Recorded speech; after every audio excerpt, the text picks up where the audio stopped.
কেন আপনাদেরকে সম্পর্কের কথা বললাম প্রথমেই, ভালোবাসার সম্পর্ক বা কারোর সাথে সম্পর্ক, এই সম্পর্ক ব্যাপারটা আসলেই এখন এই পৃথিবীর এই সিচুয়েশনে এসে আর কি সবচেয়ে বেশি গুরুত্বপূর্ণ। কিন্তু সম্পর্ক জিনিসটা ঠিকঠাক মতো না থাকলে কোনো কিছুই যেন ঠিক মতো আসলে করা যায় না। কারণ আমরা ব্যক্তিগতভাবে সবার সাথে যে সম্পর্কে বিদ্যমান, সবার সাথে যেভাবে মিশে আছি, সকল সম্পর্কের হয়তো নাম দেওয়া যায় না, কিন্তু সম্পর্কটা ফিল করা যায়, একদম ফিল করা যায়। যেন আপনাদের সাথে আমার একটা সম্পর্ক তৈরি হয়েছে। হ্যাঁ, শিক্ষক ছাত্রের সম্পর্ক, অথবা ভাই ভাই সম্পর্ক, ভাই বোন সম্পর্ক, বন্ধু বন্ধু সম্পর্ক, আপনাদের এই ব্যাচের অনেকের সাথে আমার বন্ধুত্বপূর্ণ সম্পর্কও আছে। বন্ধুত্বপূর্ণ চ্যাটও হয়, কারোর সাথে শিক্ষক ছাত্র চ্যাট হয়, কারোর সাথে ভাই ভাইয়ের মতো চ্যাট হয়, কারোর সাথে হচ্ছে কোর্স মেন্টরের সাথে চ্যাট হয়। সো এটা খুব কমন হয়ে গেছে, কারোর সাথে ফোনেও কথা হয়। তো এটা একটা সম্পর্ক তৈরি হয়ে যায় আসলে একজনের সাথে আরেকজনের। আর ব্যক্তিগতভাবে আমি আসলে খুবই খুবই মিশুক টাইপের মানুষ, এবং খুবই খোলা টাইপ মানে কি বল, দিল খোলা টাইপ মানুষ আর কি। যদিও আমি আসলে একটা নিয়মের মধ্যে থাকার চেষ্টা করি, যেহেতু সেমি আর্মি পার্সন হিসেবে দীর্ঘদিন কাজ করছি। তো আমি একটা নিয়মের মধ্যে থাকার চেষ্টা করি, এরপর চেষ্টা করি যে মানুষের সাথে আমার সম্পর্কটা ভালো থাকুক, বন্ধুত্বপূর্ণ ভাবে থাকুক, বিশ্বস্ত থাকুক, সেভাবেই সবকিছু তৈরি করি। তো সম্পর্ক ব্যাপারটাকে আমি খুব জোর দিই, শুধু আমি জোর দিই বলে বলছি না, বাংলা ব্যাকরণে একটা বিষয় আছে যেটা আমাদেরকে সম্পর্ক সম্পর্কে একটা বিশাল বড় ইন্ডিকেট করে। আজকে আমরা সেই সম্পর্ক সম্পর্কেই বলবো। যেমন আমরা আশিকের কথা বলি। আশিক নামে একটা ছেলে আছে। এই আশিক, শেফা নামের যে মেয়েটা, সে শেফা মেয়েটাকে পাখি বলে ডাকে। আশিক শেফাকে পাখি বলে ডাকে। আপনারা বলেন তো, এই আশিক আর শেফার মধ্যে সম্পর্ক কি তাহলে?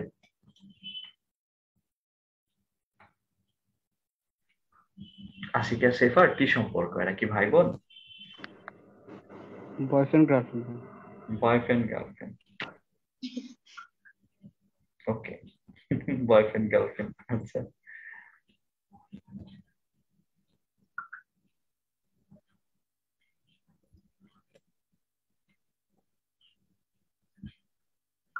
আচ্ছা, ঠিক আছে। অথবা ধরেন আমরা তারা মিয়ার কথা বলি। তারা মিয়ার মেয়ে তিশা এবং সীতা। তারা মিয়ার মেয়ে তিশা ও সীতা, বলেন তো তাহলে তিশা সীতা সম্পর্ক কি? বোন। বোন। তারা দুই বোন, তাই তো? কত সহজ, মানে কত সহজ প্রশ্ন করলাম। এবার কঠিন প্রশ্ন করি। এই আশিকা শেফা, এরা যে দুইজন প্রেমিক প্রেমিকা, আপনি কই কেমনে বুঝলেন? এখানে কোথাও লিখা নাই। মানে আশিক যে শেফার সম্পর্কে প্রেমিকা হয়, আশিক যে শেফার প্রেমিক হয়, কোথাও তো লিখা নাই, আপনি কেমনে বুঝলেন?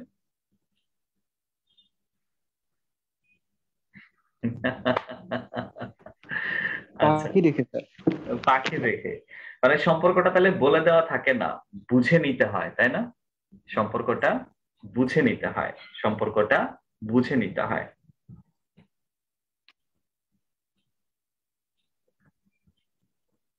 ওকে।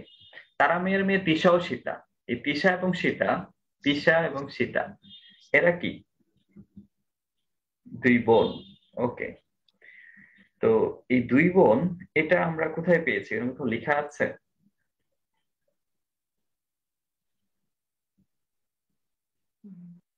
এখানে তো কোথাও লেখা নাই, তাহলে আমরা কেমনে বুঝলাম? দুইজনেই হচ্ছে তারার মেয়ের মেয়ে। আচ্ছা, এখানেও আমরা তাহলে কি করেছি? সম্পর্কটা বুঝে নিয়েছি, সম্পর্কটা বুঝে নিয়েছি। তাহলে সম্পর্কের ক্ষেত্রে কনসেপ্টটা হচ্ছে যে আমরা সাধারণভাবে সম্পর্ক কখনো কাউকে বলে দিতে হয় না, সম্পর্কটা কি করতে হয়? বুঝে নিতে হয়। সম্পর্কটা বুঝে নিতে হয়। সম্পর্কটা বুঝে নিতে হয়। সম্পর্কটা বুঝে নিতে হয়। সম্পর্কটা বুঝে নিতে হয়। তাহলে সম্পর্কটা যেহেতু বুঝে নিতে হয়, এটা কেউ কাউকে বলে দিতে হয় না। তাহলে আমরা যদি কখনো ক্রিয়ার সম্পর্কের কথা বলি, ক্রিয়াপদের সম্পর্কের কথা বলি, তাহলে সম্পর্কটা কি বলে দিতে হবে নাকি বুঝে নিতে হবে? বুঝে নিতে হবে। সম্পর্কটা বুঝে নিতে হবে। সম্পর্কটা বুঝে নিতে হবে। তাহলে বাক্যে ক্রিয়াপদের যে সম্পর্ক, বাক্যে ক্রিয়াপদের যে সম্পর্ক, সেটাও কি করতে হবে? বুঝে নিতে হবে। বাক্যে ক্রিয়াপদের যে সম্পর্ক, সেটাও বুঝে নিতে হবে, কেউ বলে দিবে না।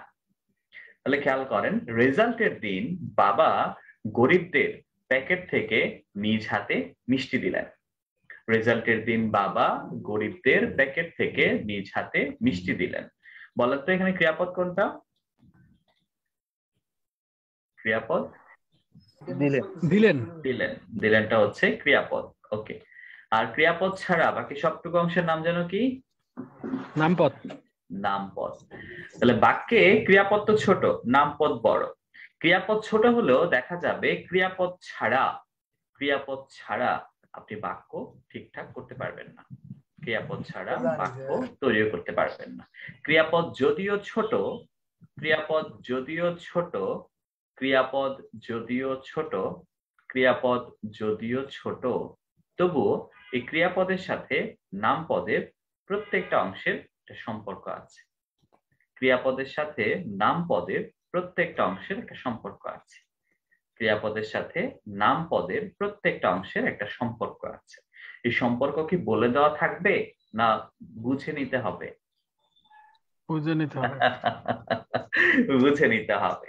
ওকে, তাহলে এই যে ক্রিয়াপদের সাথে নামপদের প্রত্যেকটা পদের একটা সম্পর্ক, যেটা কখনো বলে দেওয়া থাকবে না, যেটা বুঝে নিতে হবে, সেই সম্পর্কটা আমরা একটু একটু বুঝে নেওয়ার চেষ্টা করি। খেয়াল করেন, দিলেনের সাথে আমরা বলেছি দিলেনের সাথে প্রত্যেকটা পদের, নামপদের প্রত্যেকটা পদের একটা সম্পর্ক আছে। দিলেনের সাথে নামপদের প্রত্যেকটা পদের একটা সম্পর্ক আছে। দিলেনের সাথে নামপদের প্রত্যেকটা পদের একটা সম্পর্ক আছে। যেমন দিলেনের সাথে রেজাল্টের দিনের কি সম্পর্ক? সময়ের সম্পর্ক। দিলেনের সাথে বাবার কর্তা সম্পর্ক। দিলেনের সাথে গরিবের ব্যক্তি সম্পর্ক। দিলেনের সাথে প্যাকেটের উৎসের সম্পর্ক। দিলেনের সাথে নিজ হাতের সহায়কের সম্পর্ক। দিলেনের সাথে মিষ্টির বস্তু সম্পর্ক। এই যে ক্রিয়াপদের সাথে নামপদের সম্পর্কগুলা, এগুলা হাজার হাজার সম্পর্ক না, আপনি টেনশন নিয়েন না। সম্পর্ক হবেই মোট কয়টা? 6টা। ক্রিয়াপদের সাথে নামপদের সম্পর্ক কয়টা হবে? 6টা মাত্র। একটা হচ্ছে সময়ের সম্পর্ক হবে, একটা হচ্ছে কর্তার মানে যে কাজটা করে সেই সম্পর্ক হবে, একটা হচ্ছে ব্যক্তির সম্পর্ক হবে, একটা হচ্ছে উৎস বা সোর্স থেকে এই সম্পর্ক হবে, একটা হচ্ছে সহায়কের কার সাহায্যে কেমনে করছে এটার হবে, আর একটা হচ্ছে বস্তু সম্পর্ক হবে। তাহলে ক্রিয়াপদের সাথে নামপদের সম্পর্ক হবে কয়টা? মাত্র 6টা। 6টা সম্পর্ক পাওয়া যাবে, মাত্র 6টা সম্পর্ক পাওয়া যাবে। মানব সম্পর্ক তো অনেক, কত সম্পর্ক আমাদের, কত সম্পর্ক, এই সম্পর্ক ওই শুধু অনেক সম্পর্ক। কিন্তু ক্রিয়াপদের সাথে নামপদের সম্পর্ক মাত্র কয়টা? 6টা। মাত্র 6টাই সম্পর্ক। এই 6টা সম্পর্কই আমরা মূলত ক্রিয়াপদ থেকে নামপদের কাছ থেকে বের করি। এই যে ক্রিয়াপদের সাথে নামপদের একটা সম্পর্ক, যে সম্পর্ক বলে দেওয়া থাকবে না, বের করতে হয়, সেই সম্পর্কের নামই হচ্ছে কারক। তাহলে কারক মূলত কিসের নাম? একটা সম্পর্কের নাম। কারক একটা সম্পর্কের নাম। কারক একটা সম্পর্কের নাম। কারক একটা সম্পর্কের নাম। কিসের সাথে কিসের সম্পর্ক? ক্রিয়াপদের সাথে নামপদের সম্পর্ক। কারক মানেই ক্রিয়াপদের সাথে নামপদের একটা সম্পর্ক, এটা একটা সম্পর্কের নাম। কারক শব্দটাকে যদি আপনি প্রকৃতি প্রত্যয় আলাদা করেন তাহলে হবে ক্রি প্লাস অক। ক্রি প্লাস অক। ক্রি প্লাস অক। ক্রি মানে ক্রিয়া, অক মানে সম্পর্ক, মানে ক্রিয়ার সম্পর্ক। কারক মানে ক্রি প্লাস অক মানে ক্রিয়ার সম্পর্ক। ক্রিয়ার সম্পর্ক, ক্রিয়ার সম্পর্ক, ক্রিয়ার সম্পর্ক। তাহলে আমরা যদি এটা শাব্দিক অর্থের দিকে যাই, তাহলে কারক অর্থ দাঁড়ায় যা ক্রিয়া সম্পাদন করে, মানে যেটা ক্রিয়াপদটা সম্পাদন করে ওটার নামই হচ্ছে কারক। তাহলে এক্সাক্টলি কারকটা আমরা বের করবো কোত্থেকে? নামপদ থেকে না ক্রিয়াপদ থেকে? ক্রিয়াপদ থেকে। কারকটা বের করতে হবে ক্রিয়াপদ থেকে। কারকটা বের করতে হবে ক্রিয়াপদ থেকে, কারণ কারক মানেই হচ্ছে ক্রিয়ার সম্পর্ক। কারক মানেই হচ্ছে ক্রিয়ার সম্পর্ক। আর এই ক্রিয়ার সম্পর্ক কয়টা যেন হবে? 6টা। 6টা। টেনশন নেওয়ার দরকার নেই, হাজার হাজার সম্পর্ক আপনাকে বের করতে হবে না, এই সম্পর্ক আছেই মাত্র 6টা। সম্পর্ক আছেই মাত্র 6টা। কারক মানেই হচ্ছে ক্রিয়ার সম্পর্ক। কারক মানেই হচ্ছে ক্রিয়ার সম্পর্ক। আর এই ক্রিয়ার সম্পর্ক কয়টা আছে? মাত্র 6টা। মাত্র 6টা। ওকে, তো প্রথম যে সম্পর্কটা এটাকে বলি আমরা কর্তৃ। প্রথম সম্পর্কটাকে আমরা বলি কর্তৃ। কর্তৃ মানে কর্তা, যে কাজটা করে, যে কাজটা করে সেই হচ্ছে কর্তৃকারক। যে কাজটা করে সেই হচ্ছে কর্তৃকারক, যে কাজটা করে সেই হচ্ছে কর্তৃকারক, যে কাজটা করে সেই হচ্ছে কর্তৃকারক। যেমন পাখি আকাশে ওড়ে, ওড়ে কাজটা কে করছে? পাখি, পাখি একটা কর্তৃ। ছেলেরা দৌড়াচ্ছে, এই দৌড়াচ্ছে কাজটা কে করলো? ছেলেরা, ছেলেরা কর্তৃ। এক যে ছিল রাজা, এক যে ছিল রাজা, এই ছিল, ছিল কাজটা কে করছে? রাজা, রাজা কর্তৃকারক। যে কাজটা করে, যে কাজটা করে সেই কর্তৃকারক, ক্রিয়াপদটা যে করছে সে হচ্ছে কর্তৃকারক। আমরা যদি এটাকে কোয়েশ্চেন করতে চাই, তাহলে ক্রিয়াকে কে বা কারা দিয়ে প্রশ্ন করলেই, ক্রিয়াকে কে বা কারা দিয়ে প্রশ্ন করলেই কর্তৃ পাওয়া যায়। ক্রিয়াকে কে বা কারা দিয়ে প্রশ্ন করলেই কর্তৃ পাওয়া যায়। ক্রিয়াকে কে বা কারা দিয়ে প্রশ্ন করলেই কর্তৃ পাওয়া যায়। ক্রিয়াকে কে বা কারা দিয়ে প্রশ্ন করলেই কর্তৃ পাওয়া যায়। আচ্ছা, এরপর হচ্ছে কর্মকারক। কর্ম মানে হচ্ছে যাকে কেন্দ্র করে কাজ করা হয়। নর্মালি এটা একটা বস্তু হয়, কখনো কখনো ব্যক্তিও বোঝায়, তবে বস্তুটাই বেশি। যাকে কেন্দ্র করে কাজ করা হয়। আমরা সাধারণত কি বা কাকে দিয়ে প্রশ্ন করে কর্ম পাই।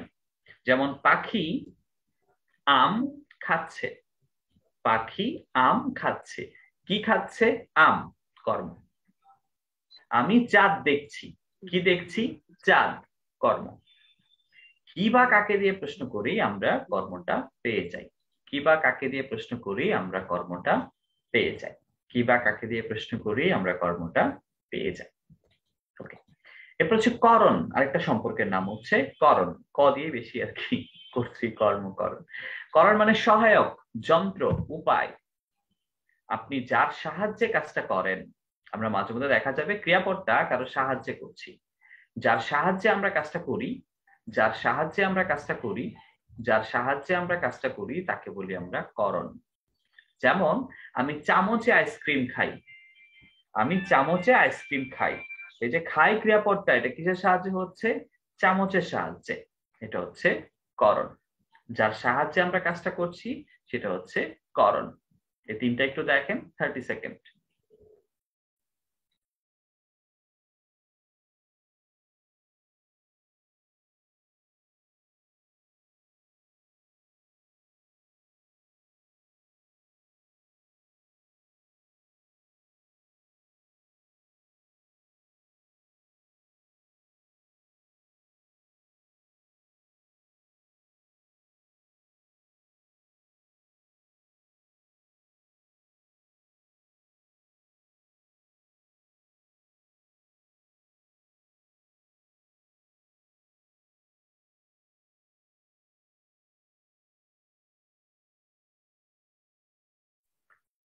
ওকে, তাহলে করণ হচ্ছে কোনো কিছু সাহায্যে কাজ করা। এরপরে সম্পর্কটার নাম হচ্ছে সম্প্রদান। সম্প্রদানটা আরেকটু সহজ। কেন সহজ? সম্প্রদান মানে হচ্ছে দান, দান, ভক্তি, শ্রদ্ধা, সাহায্য, এগুলো বোঝায়। দান, ভক্তি, শ্রদ্ধা, সাহায্য বোঝায়। দান, ভক্তি, শ্রদ্ধা, সাহায্য বোঝায়। আপনি যাকে দান করছেন, যাকে ভক্তি করছেন, যাকে শ্রদ্ধা করছেন, যাকে দান করছেন, যাকে ভক্তি করছেন, যাকে শ্রদ্ধা করছেন, সেটাই সম্প্রদান। এখন এখানে দেখবেন যে আবার এখানেও কাকে আছে, এখানেও কাকে আছে। ভয় পাওয়ার কিছু নাই। কাকে দিয়ে প্রশ্ন করলে নর্মালি কর্মই বের হয়, কিন্তু কাকে দিয়ে যদি আপনি প্রশ্ন করে, কাকে দিয়ে যদি প্রশ্ন করে আপনি দান, ভক্তি, শ্রদ্ধা, সাহায্য বা নিঃস্বার্থতার কিছু পান, তখন হয়ে যাবে সম্প্রদান। যেমন আপনি বললেন যে পাখিকে খেতে দিয়েছি, পাখিকে খেতে দিয়েছি, কাকে দিয়েছি? পাখিকে, কর্ম, নো প্রবলেম। কিন্তু যদি বলেন ভিখারিকে টাকা দিয়েছি, কাকে দিয়েছি? ভিখারিকে, সেই ক্ষেত্রে এটা সম্প্রদান হয়ে যাবে। কেন? কারণ ভিখারিকে আপনি দান অর্থে দিয়েছেন, নিঃস্বার্থভাবে দিয়েছেন, সেটা হয়ে যাবে সম্প্রদান। তো কাকে দিয়ে প্রশ্ন করলে নর্মালি কর্মই হবে, কিন্তু যদি দান, ভক্তি, শ্রদ্ধা অর্থে হয়ে যায় সেটা হয়ে যাবে সম্প্রদান। ওকে, আচ্ছা, তাহলে কাউকে নিঃস্বার্থভাবে কিছু দিলে যাকে দিচ্ছেন সে হচ্ছে সম্প্রদান, যাকে দিচ্ছেন সে হচ্ছে সম্প্রদান, যাকে দিচ্ছেন সে হচ্ছে সম্প্রদান। আচ্ছা, 5 নাম্বার সম্পর্কটার নাম হচ্ছে অপাদান। অপাদান মানে হচ্ছে কোনো কিছু থেকে, কোনো কিছু থেকে বোঝাবে, কোনো কিছু থেকে।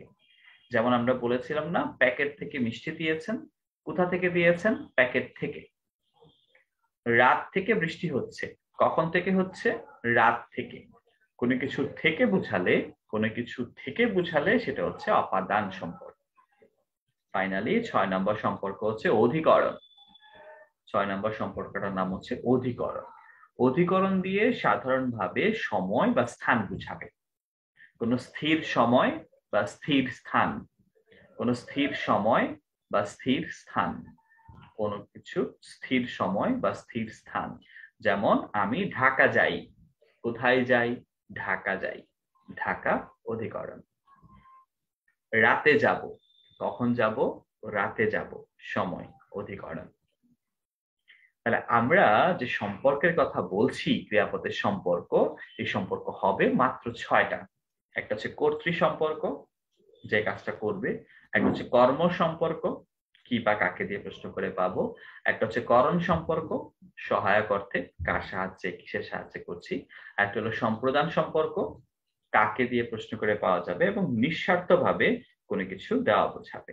নিঃস্বার্থভাবে কোনো কিছু দেওয়া বোঝাবে। নিঃস্বার্থভাবে কোনো কিছু দেওয়া বোঝাবে। আর একটা হচ্ছে অপাদান সম্পর্ক, কোনো কিছু থেকে বোঝায়। অপাদান সম্পর্ক কোনো কিছু থেকে বোঝায়। আর একটা হচ্ছে অধিকরণ সম্পর্ক, সাধারণত সময় বা স্থান বোঝায়।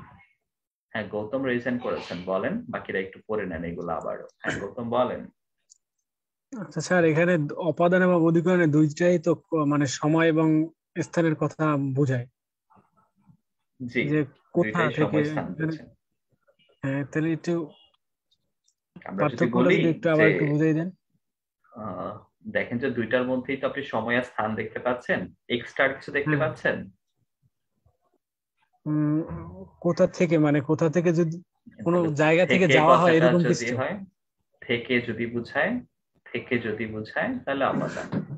আর যদি থেকে না বুঝায় তাহলে অপাদান না, তাহলে অধিকরণ। যেমন আমরা মানে যদি বলি রাতে বৃষ্টি ছিল। রাতে বৃষ্টি ছিল, এর মানে কি? রাতে ছিল না রাত থেকে ছিল? রাত থেকে, রাত থেকে বৃষ্টি ছিল। মানে রাত থেকে তার সময় যদি নির্দিষ্ট করে দেওয়া হয়, যেমন রাত্র 9টা থেকে বা রাত্র আমি এরকম তো যদি 9টা হয় থেকে তাহলে। বলি নাই, আমি তো বলছি রাতে বৃষ্টি ছিল। তার মানে কি রাত ও, থেকে ছিল না রাতেই ছিল? শুধু রাত বোঝায় তাহলে তো থেকে নাই। তাহলে এটা অধিকরণ। কিন্তু যদি বলা হয় রাত থেকে বৃষ্টি হচ্ছে, রাত থেকে বৃষ্টি হচ্ছে, তাহলে কি রাতে বুঝাচ্ছি না রাত থেকে বুঝাচ্ছি? ও, তাহলে ঠিক। রাত রাত থেকে। থেকে। তখন সেটা হবে অপাদান। একটু কি বুঝতে পেরেছেন? হ্যাঁ স্যার। ঠিক আছে, পলাশ পাল বলেন। ভাই স্ক্রিন দেখতে পাচ্ছি না তো ভাই। স্ক্রিন দেখতে পাচ্ছেন না? অন্যরা না কি স্ক্রিনটা দেখতে পাচ্ছেন? জি sir, maybe sir network problem ওনার। আচ্ছা, অন্যরা দেখতে পাচ্ছে, তাহলে স্ক্রিনে কোনো সমস্যা নাই পলাশ ভাই। ওকে ভাই দেখি। ঠিক আছে, আপনি লিভ নিয়ে আবার জয়েন করেন, না স্ক্রিনটা দেখতে পাবেন। ওকে, তো আমরা ইন্ডিভিজুয়ালি চলে যাই। প্রথমে আমরা চাই কর্তৃকারকের মধ্যে। হ্যাঁ রতন ভাই বলেন। হ্যাঁ রতন ভাই বলেন। স্যার আমি একটু ব্যতিক্রম বলতে, জি স্যার আমি একটু ব্যতিক্রম বলতে চাচ্ছি আর কি, ক্লাসের বাইরে কথাটা আর কি। স্যার আজকে দেখলাম 39তম বেশি হয়েছে, এখানে দেখলাম আপনি বলছিলেন যে এক দুটো ক্লাস আর রেকর্ড থাকবে। যদি আমাদের ক্লাসগুলো কয়েক মাস রেকর্ড থাকে তাহলে উপকার পাইতাম আর কি দেখতে। কারণ এটার অনেক উত্তরটা সময় ক্লাসের শুরুতে একবার দিয়েছি। আপনি ক্লাসের শুরুতে ছিলেন না? জি না স্যার, আমি আসলে লাইভ ক্লাস করতে পারি না, গ্রামে নেটওয়ার্ক সমস্যাটা পড়ছি, আমি আচ্ছা আচ্ছা, ওয়াইফাই তে বুঝতে রেকর্ড ক্লাস পেরেছি। করি। হুম, বুঝতে পেরেছি। ওকে, আমরা ক্লাসের শুরুতে এটার একটা সলভ দিয়েছি, এই ব্যাপারটা সম্পর্কে কথা বলেছি। আপনি ক্লাস শেষে আবার রেকর্ডটা দেখে নিন, ঠিক আছে? ওকে, তা আমরা যাই কর্তৃকারকের মধ্যে। কর্তৃ, কর্তৃ মানে হচ্ছে কর্তা আর কি, সোজা বাংলায় কর্তা। সাধারণত ক্রিয়াপদটা যে বা যারা সম্পাদন করে, মানে যে কাজটা করে সেই হচ্ছে কর্তৃ। যে কাজটা করে সেই হচ্ছে কর্তৃ। যে কাজটা করে সেই হচ্ছে কর্তৃ। আমরা খুব সহজে ইন্ডিকেট করার জন্য বলি যে হ্যাঁ, ক্রিয়াকে কে বা কারা দিয়ে প্রশ্ন করলে, ক্রিয়াকে কে বা কারা দিয়ে প্রশ্ন করলে, ক্রিয়াকে কে বা কারা দিয়ে প্রশ্ন করলে আমরা কর্তৃকারক পেয়ে যাই। কিন্তু প্রশ্ন না করে আমরা সহজে যদি ইন্ডিকেট করি হ্যাঁ যে কাজটা যে করছে কাজটা যে করছে সেই হচ্ছে কর্তৃ, কাজটা যে করছে সেই হচ্ছে কর্তৃ। তবে হ্যাঁ, যেহেতু ক্রিয়া থেকে আমরা কারক বের করি, কে বা কারা দিয়ে প্রশ্ন করতে পারেন, নো প্রবলেম, পেয়ে যাবেন। কিন্তু আমি চাই যে প্রশ্ন স্ট্রাকচারের চেয়ে মূল বেসিকটা মাথায় থাকুক। কাজটা যে করবে মানে ক্রিয়াপদটা যার অনুসারী সেই হচ্ছে কর্তৃকারক। যেমন এখানে আমরা বেশ কিছু লাইন দিয়েছি, আমরা এগুলো একটু ফলো করি, খেয়াল করেন। আমরা প্রথমে বললাম বুলবুলিতে ধান খেয়েছে, ছেলেরা কেমন যেন, মা ছেলেকে চাঁদ দেখায়, রাজায় রাজায় লড়াই। ওকে, বলেন দেখি, বুলবুলিতে ধান খেয়েছে, এখানে ক্রিয়াপদ হচ্ছে খেয়েছে। এই খেয়েছে কাজটা কে করলো বা কে করেছে? বুলবুলি। বুলবুলি। তাহলে এখানে কর্তৃকারক হচ্ছে বুলবুলি, কর্তৃকারক হচ্ছে বুলবুলি।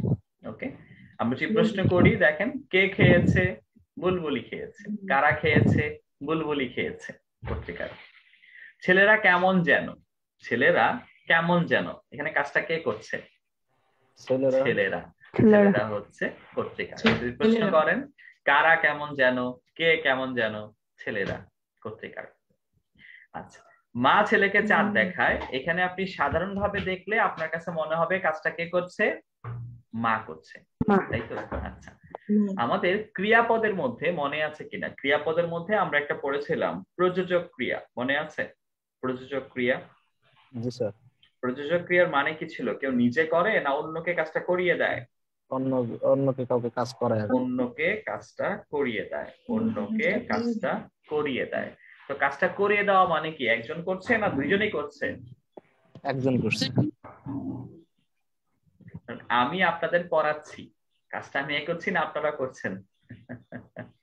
দুজনকেই বোঝায়। দুইজনকেই বোঝায়, আমিও করছি আপনারাও করছেন। পার্থক্য হচ্ছে আমি আপনাকে করিয়ে দিচ্ছি, মানে আপনিও করছেন।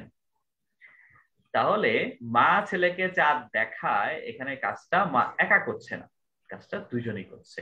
মাও করছে, ছেলেও করছে, মাও করছে, ছেলেও করছে। পার্থক্য হচ্ছে মা ছেলেকে করিয়ে দিচ্ছে, মা ছেলেকে করিয়ে দিচ্ছে। তো এই ক্ষেত্রে দুইটাই হবে কর্তা, এটা একটু ভিন্ন আর কি। রাজায় রাজায় লড়াই, এখানে কাজটা কে করছে? রাজা না দুই রাজায়? দুই রাজায়। দুইজন করছে। বাঘে মহিষে ঝামেলা, বাঘে মহিষে ঝামেলা, কাজটা কে করছে? বাঘ নাকি মহিষ? দুইজনেই। দুইজনেই করছে। কারণ আমরা বললাম রাজা রানী ঝগড়া করছে, কে করছে? দুইজনেই ঝগড়া করবে। রাজা রানী ঝগড়া করছে, তাহলে কি রাজা করছে না রানী করছে? দুইজনেই। দুইজনেই করছে। ওকে, খেয়াল করেন, সাধারণভাবে বাক্যের মধ্যে আমরা দেখবো যে কখনো কখনো একটা পদ ক্রিয়া মানে কর্তা, কখনো কখনো দেখবো দুইটা পদ কর্তা, আবার কখনো দেখবো একজনের কাজ আরেকজনকে করিয়ে দেওয়া হচ্ছে। যখন আপনি দেখবেন যে একটা পদ, যখন আপনি দেখবেন একটা পদ শুধুমাত্র কর্তা হিসেবে আছে, তার নাম মুখ্য কর্তা। বুলবুলিতে ধান খেয়েছে, একটা কর্তা, মুখ্য কর্তা। ছেলেরা কেমন যেন, হ্যাঁ ছেলেরা সংখ্যাই বেশি কিন্তু পদ হিসেবে তো একটা, ছেলেরা তো একটা পদ, মুখ্য কর্তা। আর যখন দেখবেন একাধিক আসছে, একাধিক, যেমন রাজায় রাজায় লড়াই দুইটা চলে আসছে, অথবা বাঘে মহিষে ঝামেলা দুইটা চলে আসছে, তখন তার নাম ব্যতিহার কর্তা, তখন তার নাম ব্যতিহার কর্তা, তখন তার নাম ব্যতিহার কর্তা, তখন তার নাম ব্যতিহার কর্তা, তখন তার নাম ব্যতিহার কর্তা। আর যখন আমরা দেখব একজনের কাজ অন্যজনকে করিয়ে দেওয়া হয়, বলেন তো যে কাজটা করে দেয় সে কি হয়? প্রযোজক। প্রযোজক। আর যাকে করানো হয় সে কি? প্রযোজ্য। প্রযোজ্য। এই প্রযোজক কর্তা কিন্তু আমরা পড়েছি, প্রযোজক ক্রিয়া কিন্তু পড়েছি, যে দেখায়, খাওয়ায়, পড়ায়, এগুলা। তো যে কাজটা করে দেয় সে প্রযোজক, যাকে করানো হয় সে হচ্ছে প্রযোজ্য। যেমন আমি যদি এখন বলি রাজা রানীকে খাইয়ে দিচ্ছে, রাজা রানীকে খাইয়ে দিচ্ছে, এবার বলেন প্রযোজককে? রাজা হচ্ছে প্রযোজক, রাজা, আর রানী হচ্ছে প্রযোজ্য। আমরা যদি বলি রাখাল গরুকে ঘাস খাওয়ায়, কে প্রযোজক? রাখাল প্রযোজক, আর গরু প্রযোজ্য। প্রযোজ্য, গরু হচ্ছে প্রযোজ্য। মাশাআল্লাহ, ঠিক আছে। তাহলে কর্তৃকারক হচ্ছে আমরা সাধারণত কে বা কারা দিয়ে প্রশ্ন করে পাবো, আর যে কাজটা করে সেই হচ্ছে কর্তৃ। যে কাজটা করে সেই হচ্ছে কর্ত্রী। এবার কঠিন প্রশ্ন করি, বলেন কর্তৃকারক কয় প্রকার?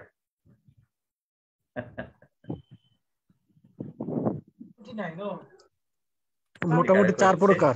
চার চার প্রকার: প্রকার। মুখ্য কর্তা, প্রযোজক কর্তা, প্রযোজ্যকর্তা এবং ব্যতিহার কর্তা। আচ্ছা, আমরা যদি বলি আসাদ রফিক বাজারে যাচ্ছে, আসাদ রফিক বাজারে যাচ্ছে, এখানে কোনটা কর্ত্রী বলেন তো? দুইটাই। দুইটাই। তাহলে এটাকে আমরা কি ধরনের কর্তা বলবো? ব্যতিহার। মুখ্য কর্তা। দুইটা ও হয়ে গেল দুজনে না? ব্যতিহার কর্তা হচ্ছে ব্যতিহার কর্তা। ওকে, এরপর হচ্ছে কর্ম।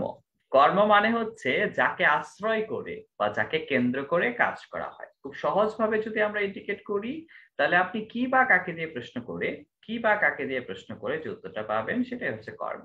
কি বা কাকে দিয়ে প্রশ্ন করলে কর্ম পাওয়া যায়, খুবই সহজে আর কি। কি বা কাকে দিয়ে প্রশ্ন করলে কর্ম পাওয়া যায়। যেমন আমরা যদি এখানে কিছু বিষয় বলি, খেয়াল করেন, বুলবুলিতে ধান খেয়েছে, বুলবুলিতে ধান খেয়েছে, এখানে কর্ম কোনটা? ধান। কি খেয়েছে? ধান। কর্ম। মা ছেলেকে চাঁদ দেখায়, কি দেখায়? চাঁদ। চাঁদ। কর্ম। জিজ্ঞাসিব জনে জনে, জিজ্ঞাসিব মানে জিজ্ঞেস করব, কাকে জিজ্ঞেস করব? জনে জনে। জনে জনে। কোন কারক? কর্মকার। ডাক্তার ডাকো, বলেন তো ডাক্তার ডাকো কাজটা কি ডাক্তারের না আমাদের? অন্য একজনের। আমাদের। কাকে ডাকো? ডাক্তার ডাকো। ডাক্তার ডাকো, কর্মকার। বাবা ছেলেকে কলম দিল, কি দিল? কলম দে। কাকে দিল? ছেলেকে। ছেলেকে দিল। দুইটা। দুইটা হয়ে গেছে। দুইটা হয়ে গেলে কোনো সমস্যা নাই, দুইটা হয়ে গেলে কোনো সমস্যা নাই। দুইটা হয়ে গেল, এটা একটা সহজ সমাধান আছে। সেটা হচ্ছে যদি দেখেন দুইটা হয়ে গেছে, তখন যেটা ব্যক্তি, ব্যক্তি তো মেইন জিনিস না, কর্মের ক্ষেত্রে মেইন জিনিস হচ্ছে বস্তু। বস্তুটা হচ্ছে মেইন, বস্তুটা হচ্ছে মেইন মানে মুখ্য কর্ম, আর ব্যক্তি হচ্ছে গৌণ কর্ম। বস্তুটা হচ্ছে মুখ্য কর্ম, ব্যক্তিটা হচ্ছে গৌণ কর্ম। ব্যক্তিটা হচ্ছে মুখ্য কর্ম, বস্তুটা হচ্ছে মুখ্য কর্ম, ব্যক্তি হচ্ছে গৌণ কর্ম। তাহলে বাবা ছেলেকে কলম দিল, কি দিল? কলম। কলম তাহলে কি হবে, মুখ্য না গৌণ? মুখ্য। মুখ্য। কাকে দিল? ছেলেকে। ছেলেকে। ছেলে তাহলে কি হবে, মুখ্য না গৌণ? গৌণ। ঠিক আছে। তাহলে আমরা যখন দেখব দুইটা হয়ে যাচ্ছে, কি বা কাকে দিয়ে প্রশ্ন করে দুইটাই পাওয়া যাচ্ছে, তখন ব্যক্তিকে বলবো গৌণ আর বস্তুকে বলবো মুখ্য। তাহলে কর্মকারক কয় প্রকার? দুই প্রকার, একটা হচ্ছে মুখ্য কর্ম আর একটা হচ্ছে গৌণ কর্ম। ওকে, আমরা যদি বলি ছেলেটি আইসক্রিম খাচ্ছে, ছেলেটি আইসক্রিম খাচ্ছে, এখানে কোনটা হবে কর্ম? আইসক্রিম। আইসক্রিম খাচ্ছে, আইসক্রিম খাচ্ছে। যখন একটা থাকবে ওটার কোনো প্রকারভেদ নাই, দুইটা যখন থাকবে তখন আমরা প্রকারভেদে যাব। হ্যাঁ, মালা আক্তার বলেন, রিসেন করেছেন। স্যার, মা ছেলেকে দেখায়, এখানে দুইটা কাকে দেখায়? কিন্তু এটা তো আমরা একটু আগে পড়েছি যে এখানে কাজটা মা ছেলে দুইজনই করছে। যখন মা ছেলে দুইজনই করে, মা ছেলে দুইজনই যখন কাজটা করে তখন দুইজনই তো কর্তা হয়, তাই না? কিছুক্ষণ আগে যে আমরা পড়লাম, একটা হচ্ছে প্রযোজক কর্তা, একটা হলো প্রযোজ্য কর্তা। এজন্য এখানে আমরা কর্ম নিতে যাচ্ছি না, কারণ এটা তো কর্তা হিসেবে আগেই বলে দিয়েছি যে যখন একজনের কাজ একজনকে করাবে তখন দুইটাই কর্তা, এই জন্য। ওকে, তাহলে কর্ম হচ্ছে কি বা কাকে দিয়ে প্রশ্ন করে আমরা উত্তর পেয়ে যাব। এরপর হচ্ছে করণ। করণ মানে হচ্ছে যন্ত্র, সহায়ক, উপায়। যন্ত্র, সহায়ক, উপায়, যার সাহায্যে আমরা আসলে কাজ করি, যার সাহায্যে আমরা কাজ করি, যার সাহায্যে আমরা কাজ করি, যার সাহায্যে আমরা কাজ করি, সেটাই হচ্ছে করণ। সেক্ষেত্রে আমরা প্রশ্ন করতে পারি কিসের সাহায্যে বা কিসের মাধ্যমে, কিসের সাহায্যে বা কিসের মাধ্যমে, কিসের সাহায্যে বা কিসের মাধ্যমে, তাহলে আমরা করণ পেয়ে যাব।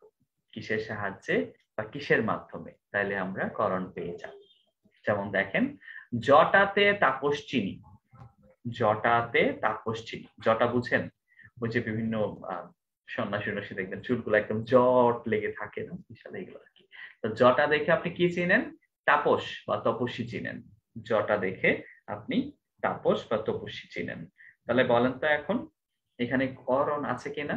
ক্রিয়াপদ হচ্ছে চিনি, আছে। কোনটা জটা আছে? জটা। আমরা কিসের সাহায্যে চিনি? জটার জটা। সাহায্যে আমরা শুধু জটা দিয়ে তাকে চিনতে পেরেছি, এই জন্য জটা হচ্ছে এখানে করণ কারক। অনলে পুরিয়া গেল। অনলে পুরিয়া গেল, ক্রিয়াপদ হচ্ছে পুরিয়া গেল। কি পুরিয়া গেল, কাকে পুরিয়া গেল, কোনো উত্তর পাবেন না। কিসের সাহায্যে পুড়ে গেছে? আগুন। অনলের সাহায্যে পুড়ে গেছে, করণ কারক। অনলের সাহায্যে পুড়ে গেছে, করণ কারক। সে কানে শোনে না।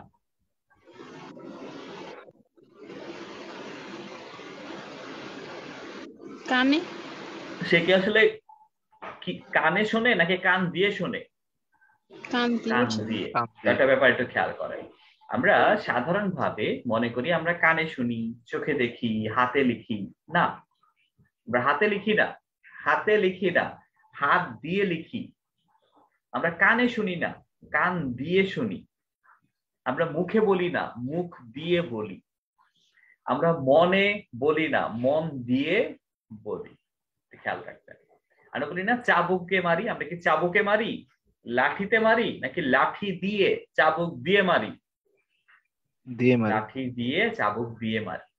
আমরা ধর্মে মুসলমান নাকি ধর্মের সাহায্যে মুসলমান? ধর্মের সাহায্যে মুসলমান, ধর্মে না। ধর্মের মাধ্যমে আমরা মুসলিম বলি নিজেকে। আমরা হাতে মারি না, হাত দিয়ে মারি।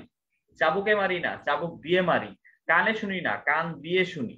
আমরা জাতিতে মুসলিম না, জাতির সাহায্যে মুসলিম। ওটা কি বুঝতে পেরেছেন? তো এটা একটু ইম্পর্টেন্ট। আচ্ছা, জগতে কীর্তিমান হও সাধনায়। জগতে কীর্তিমান হও সাধনায়, এখানে করণ আছে? সাধনায় করণ হবে। সাধনায়। কিসের সাহায্যে? সাধনার সাহায্যে। কিসের সাহায্যে? সাধনার সাহায্যে। ব্যবহারে বংশের পরিচয়, এখানে আছে? ব্যবহারে। কিসের সাহায্যে? ব্যবহারের সাহায্যে। Right, good. এরপর হচ্ছে ঘরেতে ভ্রমর এলো গুনগুনিয়ে, এখানে আছে?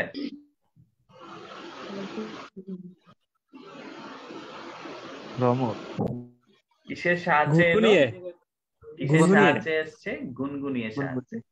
ভ্রমর তো করণ না, ভ্রমর তো হচ্ছে কর্তা। ভ্রমর হচ্ছে কর্তা, ভ্রমর হচ্ছে কর্তা, ভ্রমর হচ্ছে কর্তা, ভ্রমর হচ্ছে কর্তা। ওকে, তাহলে করণ তখনই হবে যখন কোনো কিছুর সাহায্যে কাজ করা বোঝায়, কোনো কিছুর সাহায্যে কাজ করা বোঝায়। যেমন ধরেন এখানে আমি একটা কনসেপ্ট বলি যে আমি ক্রিকেট খেলি। একটা কনসেপ্ট দিলাম, আমি ক্রিকেট খেলি, আমি ক্রিকেট খেলি। ওকে, বলেন তো ক্রিকেট কি করণ না কর্ম?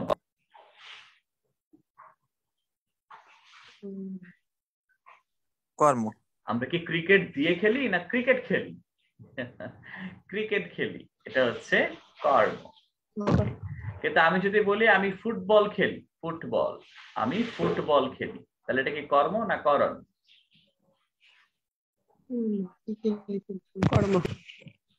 কর্ম। আচ্ছা, কনসেপ্ট হচ্ছে খেলার নামের ক্ষেত্রে আমাদের একটু প্যাচ লাগে যে কর্ম বলবো না করণ বলবো। সেক্ষেত্রে খেয়াল করেন, যদি কোনোভাবে আপনি উপকরণ বুঝেন, উপকরণ, খেলার নাম হোক, কোনো সমস্যা নেই।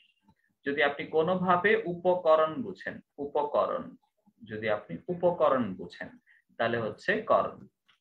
আর যদি শুধুমাত্র সেটা উপকরণ না, শুধু খেলার নাম বোঝায়, শুধু খেলার নাম বোঝাবে, শুধু খেলার নাম বোঝাবে, তাহলে সেটা হচ্ছে কর্ম।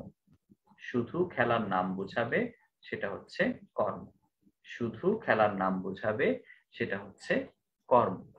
যেমন ক্রিকেট, ক্রিকেট দিয়ে খেলা সম্ভব? ক্রিকেট দিয়ে খেলি আমরা না, এটা শুধু খেলার নাম। তাহলে ক্রিকেট কি হবে? কর্ম। ক্রিকেট হবে কর্ম। কিন্তু ফুটবল, ফুটবল দিয়ে খেলা সম্ভব না? জি স্যার। ফুটবল দিয়ে খেলা সম্ভব, এটা খেলারও নাম, উপকরণও বুঝায়। যদি উপকরণ বুঝায় তাহলে সেটাকে আমরা কর্ম বলবো না, কি বলবো? করণ। করণ। ঠিক আছে। আমি যদি বলি যে ছেলেরা হকি খেলছে, হকি, হকিকে কি বলবো, কর্ম না করণ? কর্ম। কর্ম বলবো। কি খেলছে? হকি খেলছে। হকি নামে কিছু আছে? কোন উপকরণ আছে? নাই।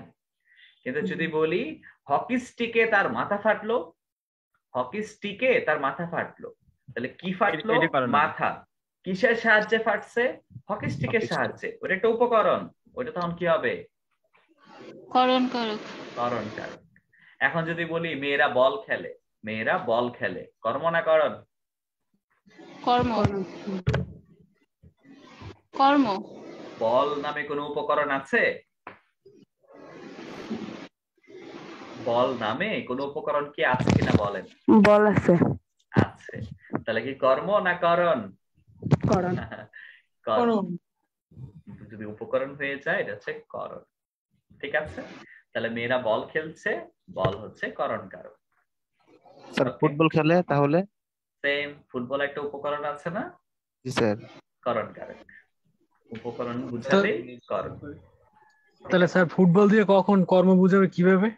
ফুটবল দিয়ে কখনো কর্ম বুঝাবে না। আপনি যদি বলেন আমাকে ফুটবল দাও, আমাকে ফুটবল দাও, তাহলে কি বলবো? কিসের সাহায্যে দাও না কি দাও?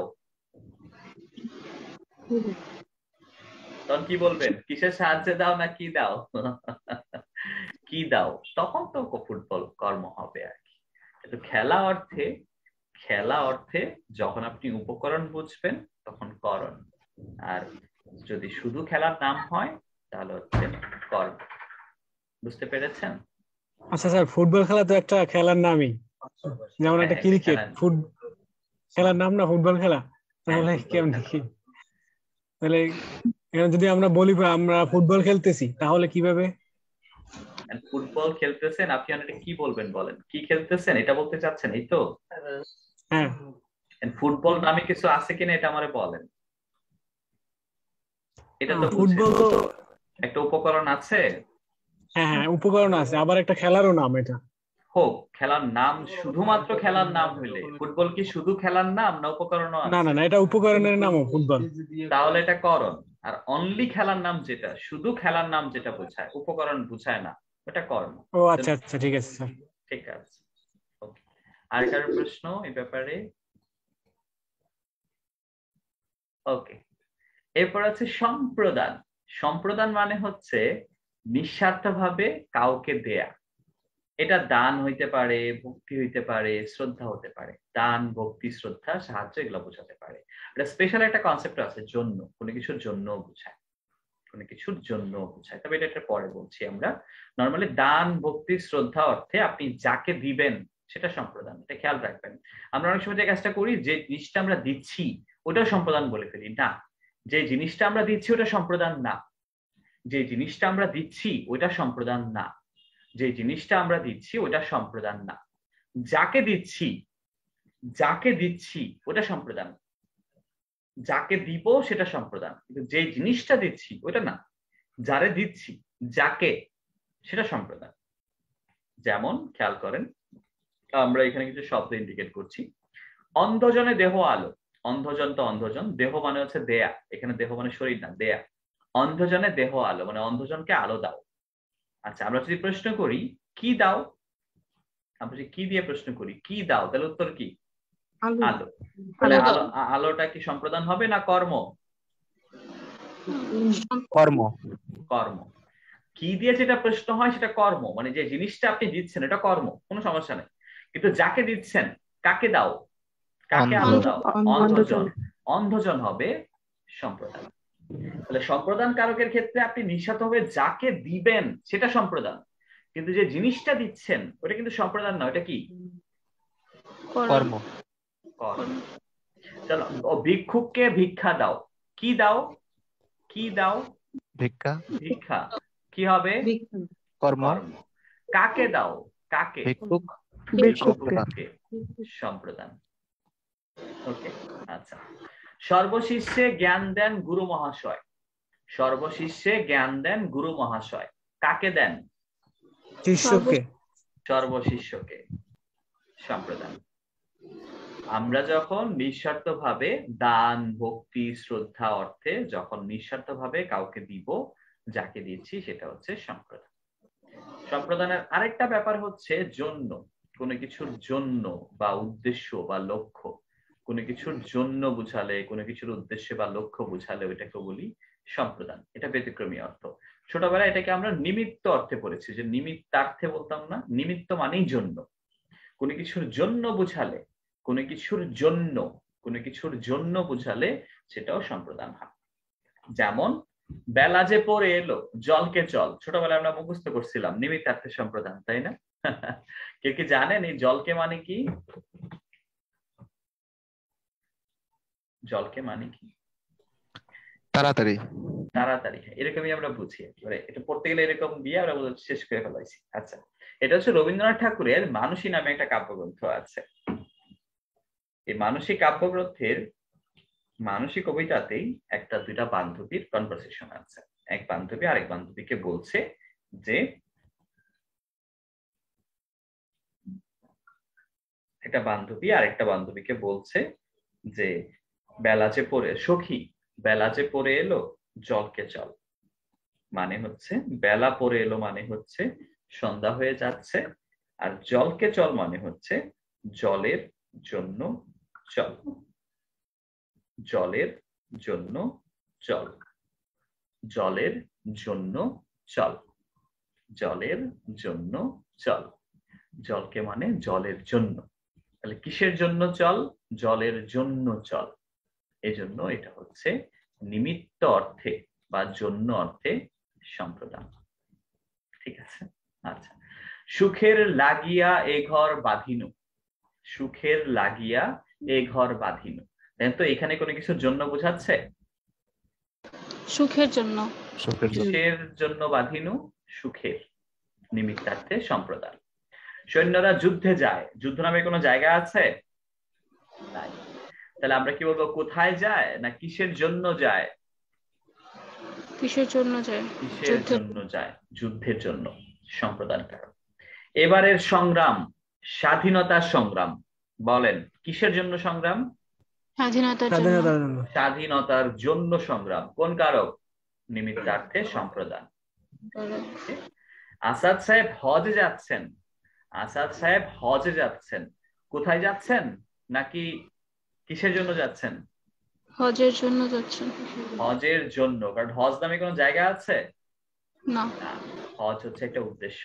হজ, তীর্থ, নামাজ, যুদ্ধ, এগুলো কোনো স্থান বোঝায় না, এগুলো হচ্ছে উদ্দেশ্য বা লক্ষ্য। কোনো কিছুর উদ্দেশ্য বা লক্ষ্যে বোঝালে ওটা হয় নিমিত্তার্থে সম্প্রদান। নিমিত্তার্থে সম্প্রদান। হ্যাঁ গৌতম বলেন। আচ্ছা স্যার, ওই যে জলকে জলের জন্য, এটা কথাটা বুঝলাম না। জলকে কথাটা একটু আবার যদি একটু। এটা রবীন্দ্রনাথ ঠাকুরের একটা কবিতার লাইন, ওটা তো আর ব্যাখ্যা রবীন্দ্রনাথ দিয়ে যায় নাই, এটা আমরা পড়াইতে গিয়ে বাংলা সাহিত্য ওই অর্থটা পেয়েছি। একটা মেয়ে আরেকটা মেয়েকে বলতেছে বেলা পড়ে যাচ্ছে, মানে সন্ধ্যা হয়ে গেছে গা, তাড়াতাড়ি আয় জলের জন্য যাই। ঠিক আছে, বুঝছেন? ঠিক আছে, ইমরান বলেন। স্যার সুখের লাগে এই ঘর বাঁধিনু, এইখানে নিমিত্তার্থে আপনার সম্প্রদান, এখানে মানে এখানে কোন পদটাকে ইন্ডিকেট করব? কিসের জন্য বাঁধিনু? বাঁধিনু তো এখানে ক্রিয়াপদ, বাঁধিনু মানে বাঁধবো। কিসের জন্য বাঁধবো? ঘর। সুখের। এই জন্য সুখের হচ্ছে সম্প্রদান, যেটার জন্য আপনি বুঝাচ্ছেন। আমরা তো এখানে জন্য বের করছি না। সম্প্রদানে তো দুইটা সেন্স, একটা সেন্স হচ্ছে কাউকে নিঃস্বার্থভাবে দেয়া, আর একটা সেন্স হচ্ছে কোনো কিছুর জন্য বুঝানো। কারণ আমরা বললাম আসাদ সাহেব হজে যাচ্ছেন, এখানে জন্য কোনটা? আসাদ যাচ্ছেন, সাহেব না হজ, কোনটা জন্য? আসাদ জন্য না হজের জন্য? হজের জন্য। হজের জন্য। তাহলে কোনটা জন্য অর্থ বুঝাবে, এটাই তো আমাদের আইডেন্টিফাই করতে হবে, তাই না? ওই তো জন্য, তাহলে এখানে যেটা পাবো সেটাই হচ্ছে সেটাই হচ্ছে সম্প্রদান। রাইট, যেটা জন্য অর্থ দিবে সেটাই হচ্ছে সম্প্রদান। গুড। আচ্ছা, এরপর হচ্ছে অপাদান। অপাদানের কনসেপ্টটা হচ্ছে কোনো কিছু থেকে বোঝাবে, কোনো কিছু থেকে বোঝাবে। অপাদানের সেন্সটাই হচ্ছে কোনো কিছু থেকে বোঝাবে।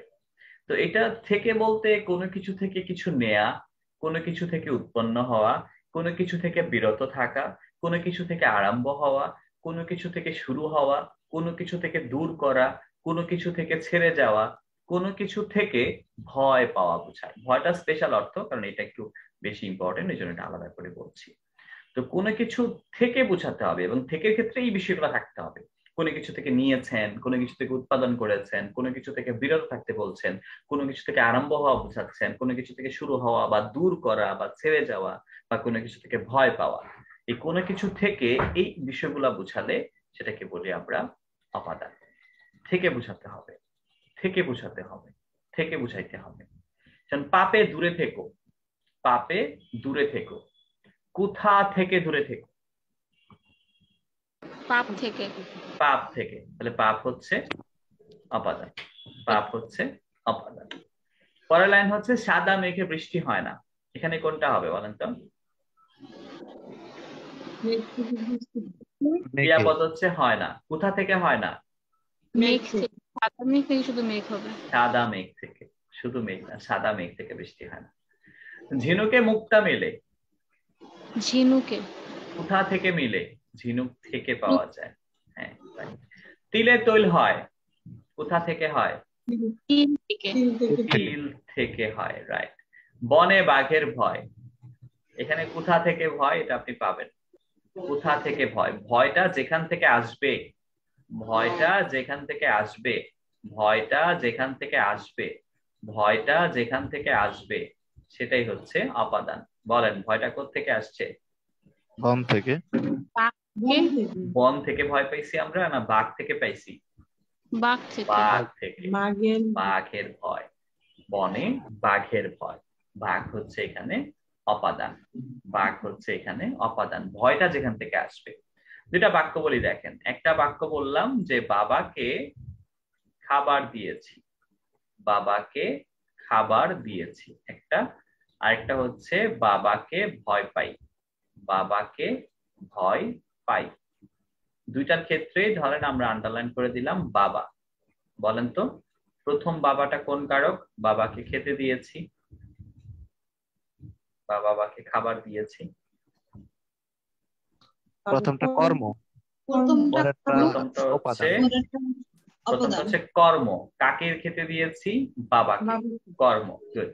দ্বিতীয়টা কর্ম না, কাকে ভয় পাই? বাবাকে ভয় পাই, ঠিক আছে। উপাদান কারক, এখানে ভয় আছে। দ্বিতীয়টার ক্ষেত্রে আমরা কর্ম বলবো না। কেন বলবো না? কারণ ভয় কথাটা আছে। এই ভয়টা যেখান থেকে আসবে ওইটাকে আমরা কি বলতে হবে? উপাদান। অপাদান। ভয়টা যেখান থেকে আসবে সেটা হচ্ছে অপাদান। তাহলে অপাদান তখনই হবে যখন কোনো কিছু থেকে বুঝাবে, কোনো কিছু থেকে বুঝাবে। আর স্পেশাল অর্থ হচ্ছে ভয়টা যেখান থেকে আসবে। এরপর হচ্ছে অধিকরণ। অধিকরণে সাধারণত সময় বা স্থান বুঝাবে, ফিক্সড। থেকে বুঝাবে না এখানে, এখানে থেকে থেকে নাই, একদম নির্দিষ্ট করে ওই সময় ওই স্থানে বুঝাবে। এটার একটা স্পেশাল মিনিং আছে, সেটা হচ্ছে বিষয়। কোনো বিষয় ভালো বা খারাপও বোঝায়, কোনো বিষয়ে ভালো বা খারাপ। তো আমরা কয়েকটা বিষয়টি ইন্ডিকেট করে ফেলি আগে। যেমন আমরা বললাম তিলে তৈল আছে, তিলে তৈল আছে, তিলে তৈল আছে। কোথায় আছে? তিলে। তিলে। আমরা কি এখানে বলবো কোথা থেকে আছে নাকি কোথায় আছে? কোথায় আছে। তাহলে উত্তর হবে তিলে। তিল হচ্ছে অধিকরণ। বনে বাঘ আছে। কোথা থেকে আছে না কোথায় আছে? কোথায় আছে? বনে, অধিকরণ। রাতে বৃষ্টি ছিল। রাতে বৃষ্টি ছিল। কখন ছিল? রাতে, অধিকরণ। শুক্রবার মূল্যায়ন পরীক্ষা। কখন পরীক্ষা? শুক্রবার, অধিকরণ। কোন বিষয়ে ভালো বা খারাপ বোঝালেও অধিকরণ হয়। কোন বিষয়ে ভালো বা খারাপ, যেমন আমরা বললাম সে বাংলায় কাঁচা। ভালো বুঝাচ্ছি না খারাপ? খারাপ। খারাপ। যেটাতে ভালো বা খারাপ বোঝাবে সেটাই হচ্ছে অধিকরণ। বাংলা। তর্কে সে বিখ্যাত। কিসে বিখ্যাত? ভালো না খারাপ? দুটাই বলা যায়। তর্কে সে বিখ্যাত এটা।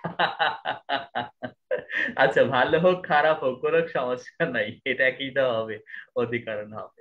তো আমরা বললাম সাকিব ব্যাটিং এ ভালো, বোলিং এ দুর্বল, বলেন কোনটা অধিকরণ? বোলিং এ ভালো, এটা হচ্ছে অধিকরণ। আর ব্যাটিং ব্যাটিং আছে খারাপ, এইটা অধিকরণ। এটা অধিকরণ। মানে কোনো বিষয়ে ভালো খারাপ যেটাই বলেন সেটাই হচ্ছে অধিকরণ। এখানে একটা প্রবলেম হচ্ছে কি, এই অপাদান এবং অধিকরণ, যেটা প্রথম ভাই নাকি যেন বলছিল একদম প্রথমেই আর কি পড়ানো শুরু করার আগে, যে অধিকরণ এবং অপাদান দুইটার ক্ষেত্রেই হচ্ছে আমরা কমন বিষয় পাচ্ছি। কমন বিষয় কি? দুইটাতেই হচ্ছে সময় বোঝাচ্ছে, দুইটাতেই হচ্ছে সময় বোঝাচ্ছে, দুইটাতেই স্থান বোঝাচ্ছে। দুইটাতেই সময় বোঝায়, দুইটাতেই স্থান বোঝায়। তাহলে একটা প্রবলেম, আসলে প্রবলেম, কারণ করণেও সময় বোঝাচ্ছে, অধিকরণেও সময় বোঝাচ্ছে, স্থান বোঝাচ্ছে, অপাদানেও সময় স্থান বোঝাচ্ছে। বাট এভাবে প্রবলেম মনে করার দরকারই নাই, কারণ আমরা আগে থেকেই জানি যে সময় স্থান দুইটাতেই বোঝায়। কিন্তু অপাদানে কি বোঝাবে? ওই সময়টা নির্দিষ্ট কিছু না থেকে বোঝাবে? ওই সময়টা বা ওই স্থানটা থেকে বোঝাবে, ওই সময় বা ওই স্থান থেকে বোঝাবে, ওই সময় বা ওই স্থান থেকে বোঝাবে। এটা আপনি রানিং অর্থে বুঝতে পারেন, কোনো কিছু রানিং অর্থে থাকতে পারে, ইংলিশটা বাংলা লিখছি, আছে রানিং বা ফ্রম অর্থে থাকতে পারে, রানিং বা ফ্রম অর্থে থাকতে পারে, রানিং বা ফ্রম অর্থে থাকতে পারে। আর অধিকরণের মধ্যে কি এরকম কিছু থাকবে নাকি নির্দিষ্ট করা থাকবে? একদম নির্দিষ্ট, নির্দিষ্ট করে ওই সময় বা ওই স্থান বোঝাবে, নির্দিষ্ট করে ওই সময় বা ওই স্থান বোঝাবে, স্টিল ওই সময়টাতেই বোঝাবে, স্টিল ওই স্থানটাই বোঝাবে, একদম নির্দিষ্ট করে ওই সময় বা ওই স্থান বোঝাবে, ওই সময় বা ওই স্থান বোঝাবে। তাহলে দুইটাতেই সময় স্থান আছে, দুইটাতেই সময় বা স্থান আছে, কিন্তু পার্থক্য হচ্ছে অপাদানের ক্ষেত্রে থেকে বোঝাবে আর অধিকরণের ক্ষেত্রে নির্দিষ্ট বা স্টিল ওই সময়, স্টিল ওই স্থানটাই বোঝাবে। যেমন ধরেন আমরা বললাম তিলে তৈল হয়, তিলে তৈল হয়। একই জিনিস যদি আমরা আবার বলি যে তিলে তৈল আছে, তিলে তৈল আছে, দুইটা ক্ষেত্রে দেখেন আমরা আন্ডারলাইন করে দিলাম তিল, দুইটাতেই তিল আন্ডারলাইন করা। তাহলে দুইটাতে যেহেতু একই জিনিস আন্ডারলাইন করা, দুইটা কি একই হবে? না, কারণ দুইটা ক্রিয়াপদ তো আলাদা। কারণ আমরা কারকটা তো বের করি কোত্থেকে? ক্রিয়াপদের কাছ থেকে। সো ক্রিয়াপদ যদি আলাদা হয়, কারকও কি এক থাকবে না আলাদা হয়ে যাবে? আলাদা হয়ে যাবে। অথবা ধরেন আমরা বললাম শুক্রবার পরীক্ষা, এরপরে বললাম শুক্রবার পরীক্ষা, এটা ঠিক আছে, এটা রাখলাম। আচ্ছা, আরেকটা লাইন দিলাম শুক্রবার পরীক্ষা শুরু, শুক্রবার পরীক্ষা শুরু। আরেকটা লাইন দিলাম যে গাড়ি স্টেশন, গাড়ি স্টেশন দাঁড়িয়ে। মিউট করেন, কার এখান থেকে এত সাউন্ড আসছে যে আমার কানই খবর হয়ে যাচ্ছে। আপনাদের কানের কথা বাদই দিলাম, কোনো কথা না বললে শুধু শুধু ইয়ে করার দরকার নেই, আনমিউট করে রাখার দরকার নেই। দাঁড়িয়ে স্পেলিং এরকম হচ্ছে কেন?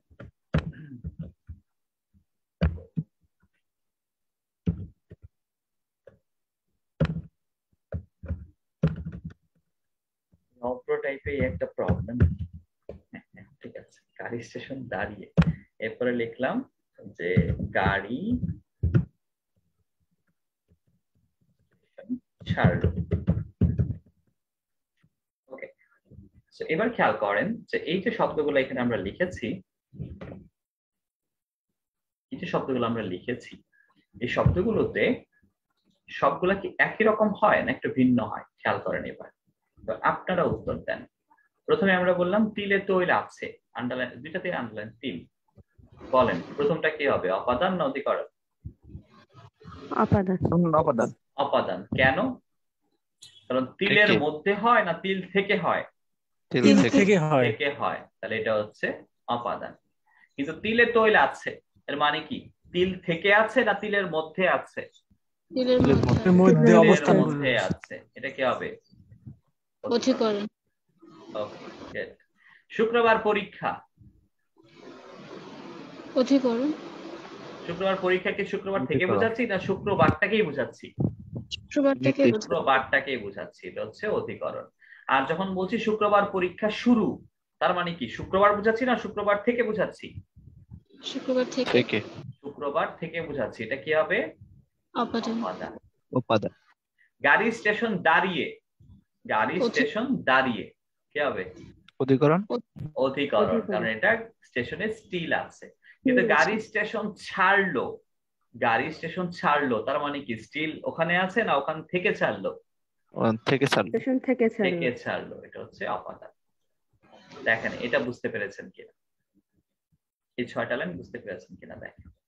এই 6টা লাইন যদি বুঝতে পারেন তাহলে আলহামদুলিল্লাহ আপনি এই সময়ের ঝামেলা থেকে মুক্ত। কে জানি প্রশ্ন করেছিলেন এটা, এখন একটু ক্লিয়ার হয়েছেন সময় স্থানের ব্যাপারটা? হ্যাঁ স্যার, আরেকটা প্রশ্ন আছে স্যার। হ্যাঁ বলেন আরেকটা প্রশ্ন। স্যার টাকায় টাকা আনে, এটা কোন কারক হবে? এখানে কাজটা কে করছে? আনার কাজটা টাকায় করতেছে, তাহলে এটা কর্তৃ হবে। ঠিক আছে? কর্তৃকারক হবে। হ্যাঁ, কারণ টাকায় টাকা স্যার আনে। একটা আপনি কোনো গাইডের একটা রেফারেন্স বই আমাকে দেন না, ওই গাইডের রেফারেন্সটা আপনি গাইড যে লিখছে তাকে দেন, না, এখানে সে আপনাকে বোঝাইতে পারবে। গাইডে কি উত্তর সেখানে দিয়েছে? ব্যাখ্যাটা না, সেখানে না। ব্যাখ্যাটা দিছে যে টাকা না না থেকে ওকে, টাকা হয়। কখনোই না, এটা তো ক্রিয়াপদ হয় হইতো, তাই না? এখানে লেখা আছে টাকায় টাকা না, এখন বলতেছে যে টাকা থেকে টাকা হয়, তার মানে থেকে বুঝাইলো ক্রিয়া আবার আছে ওই তো। অপাদান।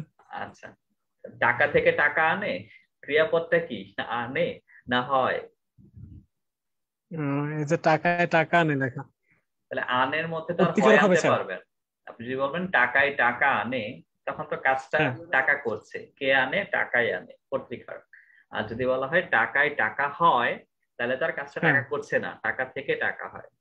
ওকে, গাইডের ও আচ্ছা, রেফারেন্সটা আমাকে না দিলে ভালো আর কি। আমি না রেফারেন্স দিচ্ছি না স্যার, মানে আমি আপনার কাছ থেকে এর জন্যই আমি ক্লিয়ার ছিলাম না এই বিষয়টা। এসব ক্ষেত্রে যেটা করবেন, গাইডের রাইটারকে ফোন দিবেন। আর বাংলাদেশের যে বই, এর মোস্ট 99% গাইডের রাইটার হচ্ছে এগুলা মানে অন্য সাবজেক্টের আর কি, খেলার ছোট গাইড লিখে ফেলাইছে আর কি, এগুলার কথা কয়ে লাভ নেই।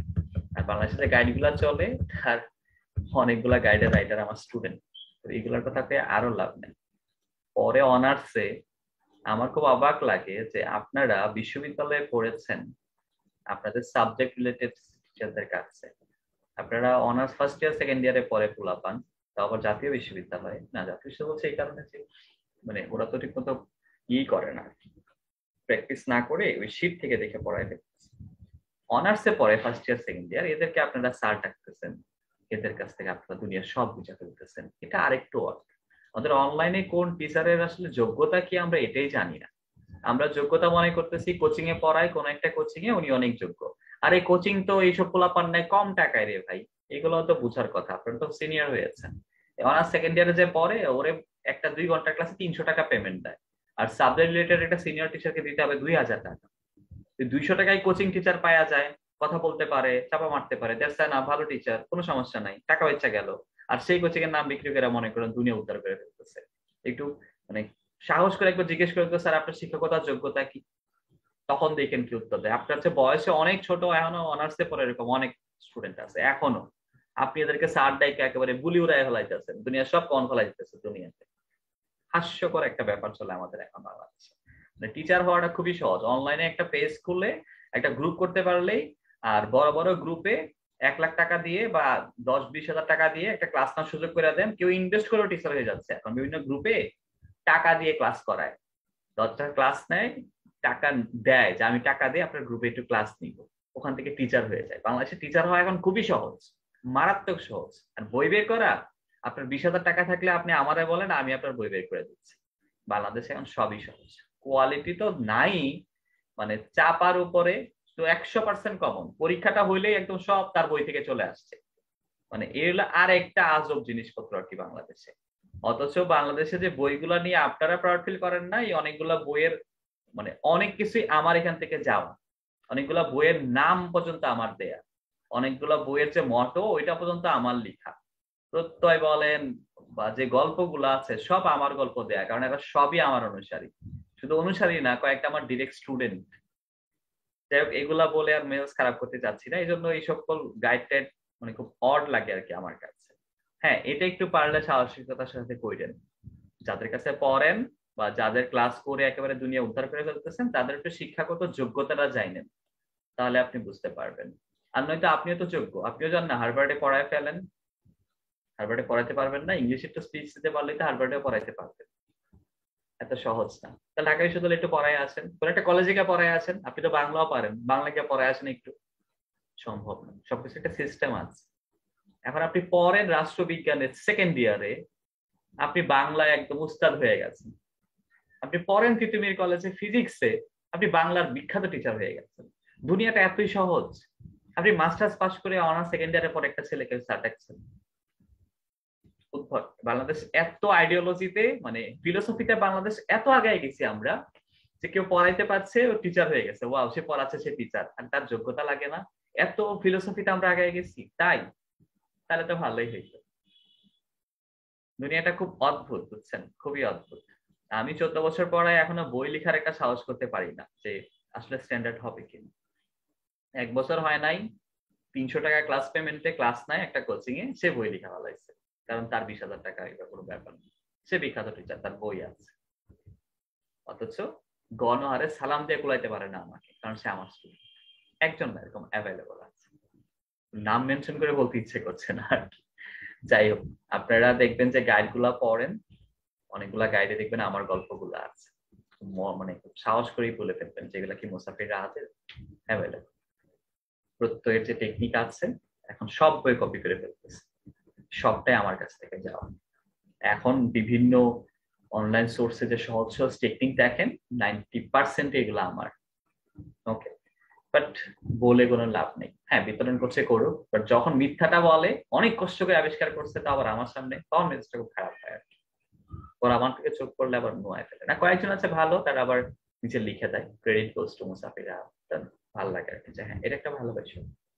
যাই হোক, এগুলার বলতে চাচ্ছি না। আমার বাসায় বই ভর্তি থাকে, প্রতি মাসে আমার বইগুলো কিছু দ্বারা বিক্রি করতে হয়, দুনিয়ার থার্ড ক্লাস বই এগুলা, এগুলোর কথা কই আর লাভ নাই। কিন্তু কেন আপনারা এগুলো বইয়ের প্রতি দৌড়াচ্ছেন? ওই যে বই থেকে 100% কমন, আপনার এই বই তো হাজার হাজার মানুষ কিনছে, সবাই তো 100% কমন পাইলো না। বইয়ের পেজ থেকে কেউ পড়ে? এত বড় একটা মোটা বই আপনি জীবনে শেষ করতে পারছেন? এত বড় বই, এত বড় বই শেষ করতে পারলে তো ডিপার্টমেন্টে ফার্স্ট হইতেন। সবগুলো কনসেপ্টের উপর নির্ভরশীল। কারকের একটা প্রশ্ন, এটা বই থেকে হুবহু কমন পড়ে লাভ কি? আপনি তো বুঝেনই না এটা ঠিক মতো। সমাজের একটা প্রশ্ন, বই থেকে হুবহু কমন 100% কমন, আর এই যন্ত্রণা। বই দেখে যদি হুবহু 100% কমন, তাহলে পড়ালেখার দরকার কি? ওই গাইড পুরো মুখস্থ করে ফেলান, এত সহজ। গাইড থেকে 100% কমন গাইড কিনা পড়ে ফেলাইতেছি আমরা, মানে একটা হাস্যকর অবস্থা চলতেছে আমাদের। আর যারা এই বইয়ের রাইটার আর কোটিপতি, কেন? কারণ 100% কমন, এই চাপাবাজি করতে পারে। যাই হোক, আমার তো বই নাই, আমি খুব গরিব মানুষ, আমি ওই এইসব বই টই আমার পক্ষে লেখা সম্ভব না, হয়তো চেষ্টা করছিলাম কিন্তু মাঝখানে থামাই দিয়েছি। এইসব চাপাবাজি আমি করতে পারবো না। আপনারা যে আমার কাছে কোর্স করছেন, আজ পর্যন্ত আমি আপনাদের বলছি আমার কোন স্টুডেন্ট কোথাও ফার্স্ট হয়েছে, আমার কোন স্টুডেন্ট এসপি বা এইসব কিছু হয়েছে কোনদিন বলছি? আপনাদের মনে পড়ে বলেন তো? কোনদিন শুনছেন? আপনাদের কখনো বলছি সামনে অনলাইনে কোথাও? কখনোই না, আমি বলি না, কারণ আমি এটার মধ্যে কোনো প্রাউড ফিল পাই না। আমার কাছে মনে হয় সবাই একই রকম। কেউ যদি আমার কথা বলে, ওইটা আমার প্রাউড ফিল করার ব্যাপার। আমি কারোর নাম বলে প্রাউড ফিল করতে চাই না, ইচ্ছা করে না। এই যখন কারকের যে 6টা সম্পর্ক আছে, এই 6টা সম্পর্ক আবার একটু পড়েন, কোনটার নাম কি, কোনটা কি বুঝায়, আবারও একটু দেখে নেন। কোনটার নাম কি, কোনটা কি বুঝায়, আবারও একটু দেখে নেন।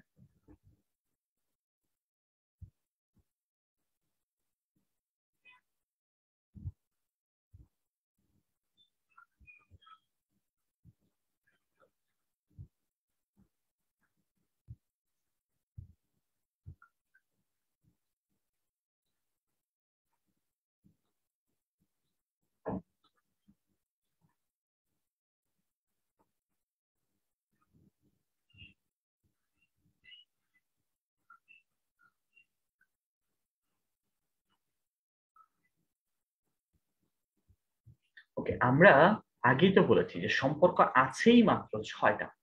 সো আপনাকে খুব পেন নিতে হবে না।